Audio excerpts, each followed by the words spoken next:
피청군 대리인 조대현 변호사입니다. 대한민국 대통령이 대한민국 헌법의 명령에 따라서 비상계엄을 선포했습니다. 근데 국회 과반수 세력이 대통령을 내란죄로 몰아서 유법하게 탄핵 소추를 했고, 대통령을 체포하겠다고 위협해서 헌법재판소의 첫째 변론기일에 출석하지 못하셨고, 또 자진 출석한 대통령을 구치소에 수감해서 오늘 두 번째 변론기일에도 출석하지 못했습니다. 그래서 피청구인을 대신해서 저희 대리인 3명이 탄핵 청구 이유에 대해서 답변하고자 합니다. 먼저 제가 이 탄핵 사건, 이 탄핵 심판 청구는 부적법하다는 점을 4가지 사유만 말씀드리겠습니다. 첫째로, 국회에서 1차 부결된 탄핵 소추를 재차 의결한 것은 헌법에 위반됩니다.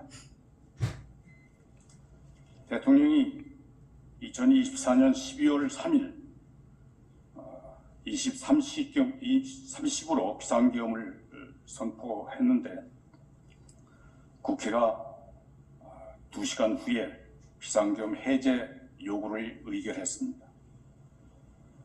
그래서 심야에 대통령이 국무회의를 소집해서 다음날 6시간 40분 만에 비상계엄을 해제했습니다.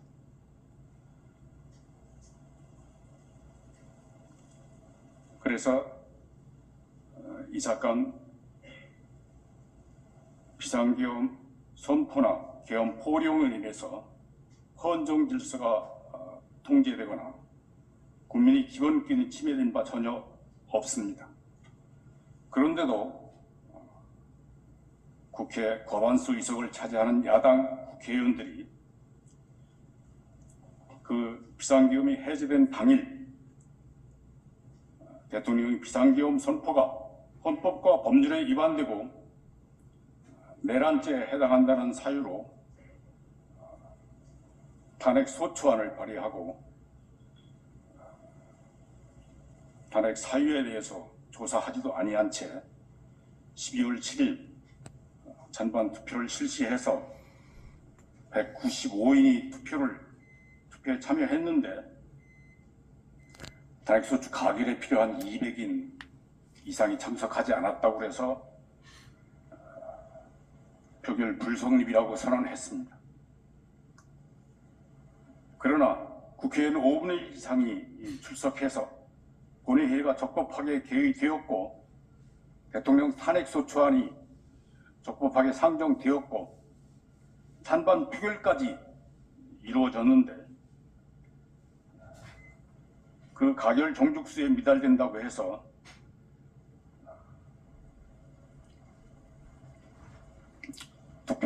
표결 절차가 없었다거나 표결이 불성립됐다고 볼 수는 없습니다.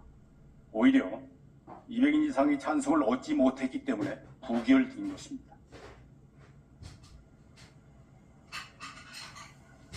국회의장이 그걸 부결 선포를 하지 않고 표결 불성립이라고 선언했다고 해서 이미 탄핵 소추안에 대해서 표결한 사실, 그리고 가결 종속수에 미달된 사실, 그래서 그 탄핵 소추안이 부결된 사실은 부정할 수 없는 것입니다.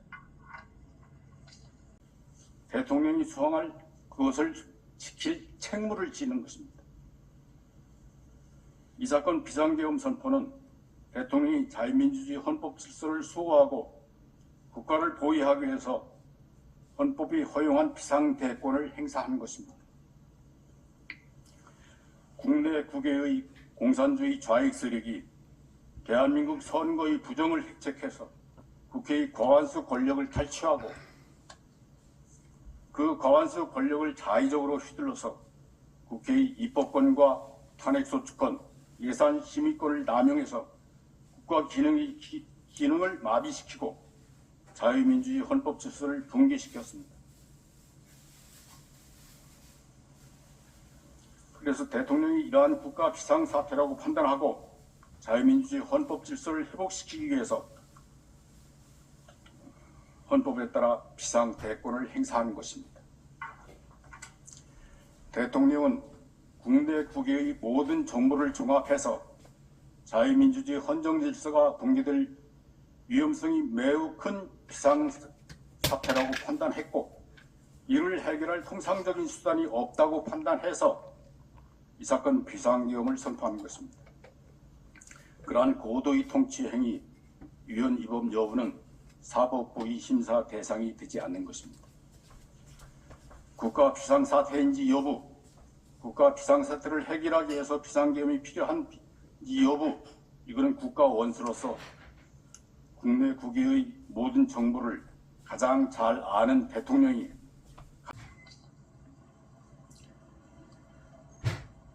그럼에도 불구하고 야당은 대통령 탄핵소추가 가결될 때까지 일주일 단위로 임시국회를 소집해서 대통령 탄핵소추안을 계속 발의하고 계속 의결했다고 공표했습니다. 그리고 2024년 12월 22일 대통령 탄핵소추안을 다시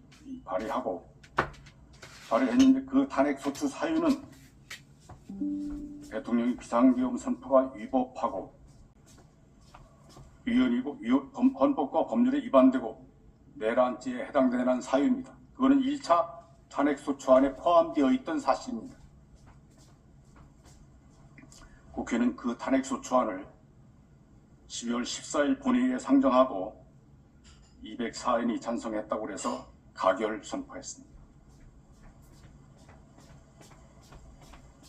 그러나 대통령 탄핵소추 안건이 정기국회에서 정족수 미달로 부결됐는데 임시국회를 열고 동일한 사유로 대통령 탄핵소추안을 다시 발의 상정하고 가결시킨 것은 헌법이 대통령 탄핵의 요건을 엄중하게 규정한 취지를 위반한 것입니다.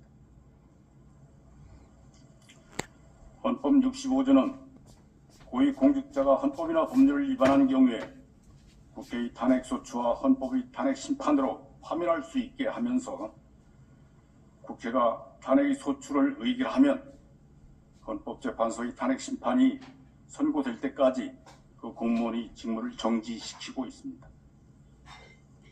탄핵심판 대상자 중 대통령은 국민이 직접 선거로 선출된 국민 전체의 대표자이고 가장 높은 민주적 정당성을 가집니다. 그래서 그러한 민주적 정당성을 가지지 않는 다른 탄핵 대상자들과 달리 탄핵의 요건과 절차를 엄중하게 규정하고 있습니다. 국회의원은 국민이 직접 선출한 대표자라고 해서 탄핵 대상에서 아예 빼버렸습니다.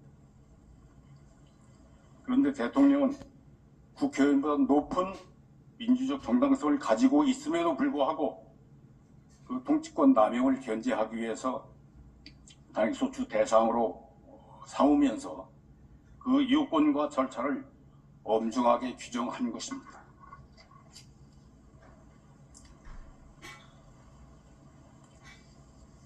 헌법 65조가 대통령 탄핵소추를 하기 위해서는 국회 재적의원 과반수의 발의하고 국회 재적의원 3분의 2 이상의 찬성을 얻어야 한다고 규정하고 있고, 헌법 113조는 탄핵 결정은 헌법재판소 재판관 6인 이상의 찬성을 얻어야 한다고 규정하고 있습니다.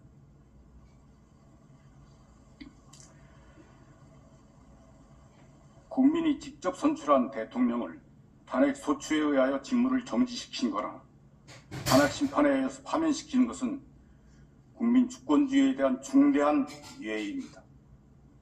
그래서 헌법이 대통령 탄핵의 엄중성을 규정한 것입니다. 헌법재판소는 2004년 5월 14일 결정에서 대통령 탄핵의 엄중성에 비추어서 대통령이 헌법이나 법률에 위반한 사유도 엄중해야 한다고 판결한 바 있습니다. 그런데 국회는 2024년 12월 7일 대통령에 대한 탄핵소추안이 헌법에 정한 정족수에 미달돼서 부결됐음에도 불구하고 동일한 내용의 탄핵소추안을 12월 10일 다시 발의해서 12월 14일 가결 선포했습니다. 이는 대통령 탄핵의 엄중한 요건과 절차를 규정한 헌법의 취지를 위반한 것이므로 그 효력이 부인되어야 합니다. 엄중한 가결 정족수에 미달되면 그 탄핵소추는 부결로 확정되는 것이고 가결 정족수를 채울 때까지 표결을 반복할 수는 없는 것입니다. 헌법재판소의 탄핵심판은 헌법재판관 6인 이상의 찬성을 얻어야 되는데 6인 이상의 찬성을 얻지 못하고 5분만 찬성했다고 해서 나머지 1인을 더 설득한 뒤에 일주일 뒤에 다시 평의해서 6인이 찬성으로 탄핵심판을 결정할 수는 없는 것 아닙니까? 국회가 대통령 탄핵소추안에 대한 1차 표결은 정기국회에서 했고 2차 표결은 임시국회에서 해서 회기를 달리했기 때문에 국회법이 정한 일사부재의 금지는 위반하지 않았다고 하더라도 부결된 탄핵소추를 다시 재의결하는 것은 대통령 탄핵의 엄중한 요건과 절차를 규정한 헌법을 위반했고 그 위헌성은 부정할 수 없는 것입니다. 둘째로 탄핵심판 대상에서 내란죄 부분을 빼면 탄핵소추 의결의 정족수도 무너집니다. 국회가 2024년 12월 14일 가결한 탄핵소추 사유는 대통령의 비상계엄 선포가 헌법과 법률에 위반되고 형법상 내란죄를 구성한다는 것이었습니다. 대통령이 내란죄 수기라 해서 국회의원 204인이 탄핵소추에 찬성한 것입니다. 그런데 그 탄핵소추에 따른 탄핵심판 절차에서 탄핵소추인 대리인이 대통령 탄핵소추 사유에서 내란죄 등 형법 위반 부분을 철회하였습니다. 그래서 대통령의 비상계엄 선포가 헌법과 법률에 위반되는지 여부만 헌법재판소의 심판 대상으로 남게 된 것 같습니다. 그러나 국회의원 204인이 이 사건 탄핵소추를 찬성한 주된 이유는 대통령이 내란죄 수기라는 주장이 탄핵소추 사유에 포함되어 있었기 때문입니다. 국회가 이 사건 탄핵소추안을 표결할 당시에 그 소추안에 대통령이 내란죄 수기라는 혐의가 포함되어 있지 않았고 비상계엄 선포가 헌법과 법률에 위반된다는 점만 사유로 되어 있었다면 204인이 찬성을 얻지 못했을 것이 자명합니다. 이거는 정상적인 평민한테 물어보면 누구든지 그렇게 생각하고 답변할 것입니다. 따라서 이 사건 탄핵심판 대상으로 남겨진 대통령의 비상계엄 선포 행위가 헌법과 법률에 위반되는지 여부에 대해서는 국회의원 200인 이상의 찬성을 얻어 탄핵소추되었다고 말할 수 없습니다. 그리고 국회가 이제 다시 대통령 내란죄 수기라는 혐의를 빼고 대통령의 비상계엄 선포의 행위가 헌법과 법률에 위반되는 사유만 탄핵소추 사유로 삼아서 다시 표결해서 200인 이상 찬성을 얻는다고 하더라도 그에 따라서 새로운 탄핵심판 절차가 진행된 것은 변론으로 하고 이미 부적법화된 이 사건 탄핵소추가 적법화될 수는 없는 것입니다. 따라서 이 사건 탄핵소추는 각하되어야 합니다. 셋째로 비상계엄 선포의 위헌 위법 여부는 사법심사의 대상이 아닙니다. 대한민국의 대통령은 주권자 국민이 직접 선거에 의해 선출되고 국가 원수와 행정수반의 지위를 가지며 자유민주주의 헌법을 수호하고 국가와 국민의 안전을 보위할 책무를 집니다.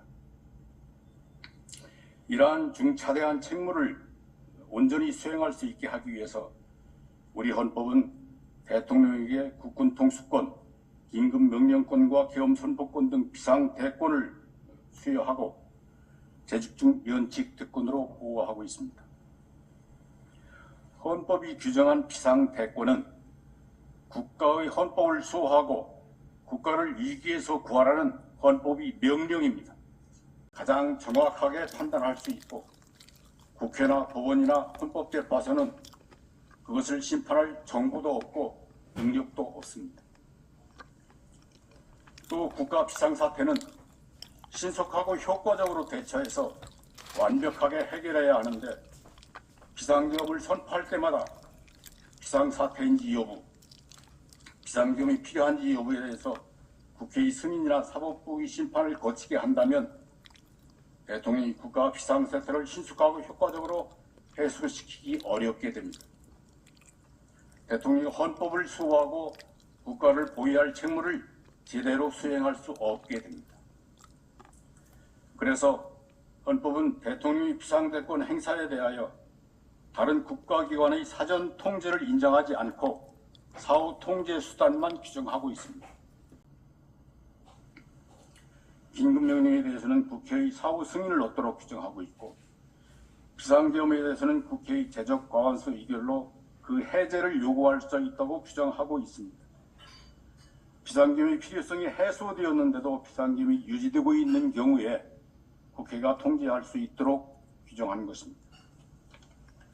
그런데 국회의 과반수 권력은 비상계엄이 선포되자마자 본회의를 열고 비상계엄의 사유나 필요성 여부에 대해 조사하지도 않고 비상계엄이 선포된 후 2시간 만에 비상계엄의 해제 요구를 의결했습니다.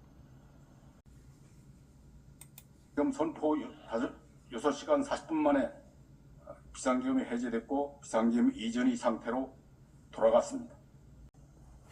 그래서 헌정 질서를 회복시키려는 필요성이 없었습니다. 국회가 이 사건 탄핵 소추안을 상정하고 표결할 당시에는 헌법 질서의 침해도 없었고 헌정 질서를 회복시킬 필요도 없었습니다. 이 사건 탄핵 소추는 헌법을 수호하게 한 것이 아니라 국민이 직접 선거로 선출된 대통령을 그 직에서 끌어내리기 위한 것입니다. 국회의 과반수 권력을 국회의원은 국민의 대표자이기 때문에 국민의 뜻을 존중해야 하는데 국회 제적 과반수를 차지한 야당은 국가 국민을 위해서 활동하지 않았고 정권 탈출을 위해서 온갖 수단 방법을 동원했습니다. 윤석열 대통령이 당선되자 국민의 주권 행사인 선거 결과에 승복하지 않고 국민이 직접 선출한 대통령의 지위와 권한을 존중하지 않고 대통령 취임 전부터 지금까지 200여 차례에 가까운 대통령 퇴진을 요구하는 집회를 열어서 선동했습니다. 수시로 대통령을 탄핵시키겠다고 위협했습니다.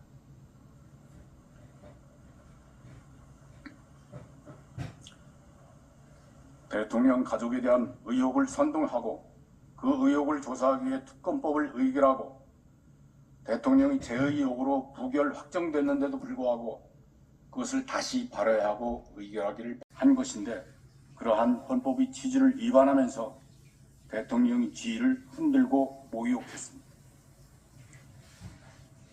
그리고 국회의 과반수 권력으로 대통령의 직무 수행을 방해하였습니다. 임명권 행사를 방해했고 장관과 방통위원장 등 고위 공직자에 대한 탄핵 소추를 남발하여 국가기관의 직무 수행을 정지시켰습니다. 또 야당의 인사의 비리나 불법을 조사하는 검사와 감사원장을 탄핵 소추해서 적법하고 정당한 수사와 감사 직무를 정지시켰습니다. 그리고 대통령과 검찰청의 활동 예산을 삭감해서 직무 수행을 못하게 했었고 이 사건 탄핵 소추를 의결해서 대통령의 직무까지 정지시켰습니다. 이 사건 탄핵 소추는 헌법 질서나 국법 질서를 수호하기 위한 것이 아니라 대통령이 직무를 정지시키고 내리고 정권을 탈취하려는 목적에서 비롯된 것입니다. 그래서 국회가 탄핵 사유의 전부를 조사하지도 아니한 것이고 내란죄 수괴 혐의를 선동해서 탄핵소추 의결을 한 다음에 탄핵재판소의 탄핵심판 절차를 빨리 끝내기 위해서 탄핵심판 절차에서 내란죄 혐의를 지금 빼겠다고 하는 것입니다.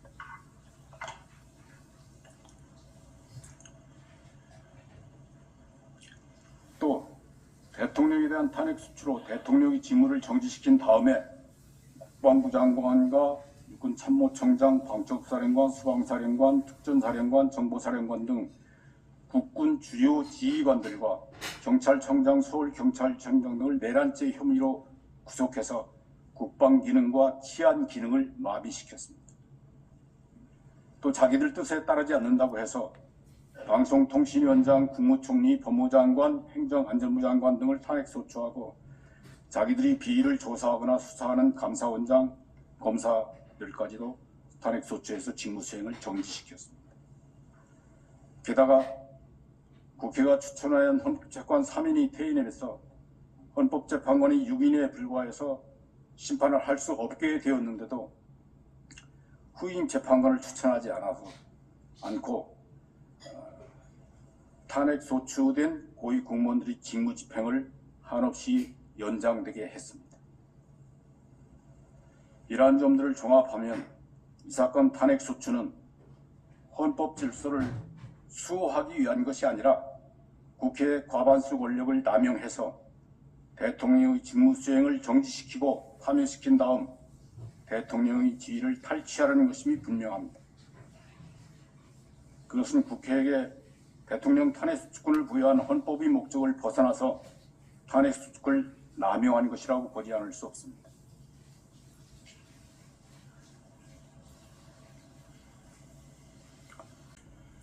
대한민국의 헌법과 국민들이 헌법재판관들의 현명한 심판을 기대하며 열망하고 있음을 잊지 마시기 바랍니다. 그것은 국회에게 대통령 탄핵수칙권을 부여한 헌법의 목적을 벗어나서 탄핵수칙을 남용한 것이라고 보지 않을 수 없습니다.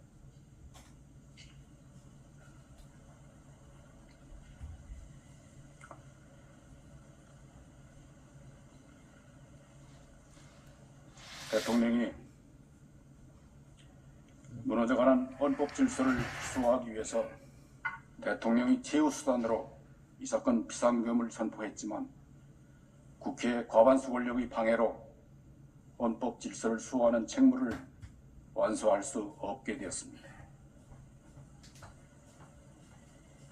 그리고 대통령을 불법 체포하려는 세력과 경호원들의 무력 충돌을 막기 위해서 대통령 피청구인이 스스로 수감되기까지 했습니다.